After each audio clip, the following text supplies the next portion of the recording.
Wengine changamoto wanakutana nazo siku wanazaliwa. Angalia habari ya Perisi na kina Perisi na Zera. Siku wanazaliwa na Zera. Siku wanazaliwa kina Perisi. Ametoka kwanza kwa nguvu akafungiwa nini? Uzi.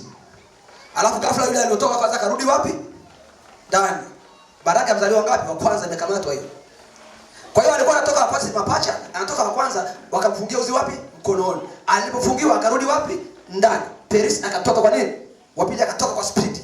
Akasema huyu ametoka kwa speed, mambo ya nguvu. Kwa hiyo hata tumia akili, atatumia nini? Kwa hiyo unaweza kukuta mtu kwenye maisha yake, yeye ni mtu wa nini? Wa nguvu, sio maarifa. Pole pole, wataka hata wamvute. Alikuwa anatoka vizuri kumfungia uzi, akarudi wapi? Ndani. Wakati anazaliwa, anatoka pole pole.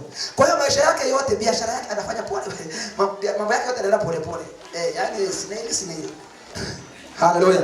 Kila roho ambayo imeshikilia hatima yako, kwenye uchumi wako, kwenye kazi yako, kwenye familia yako, sema leo bye bye. Leo bye bye. Pigia Yesu makofi mazuri. Unajua hata zamani kwenye mambo ya kimila, akizaliwa mtoto wa kiume, wanampa mkuki.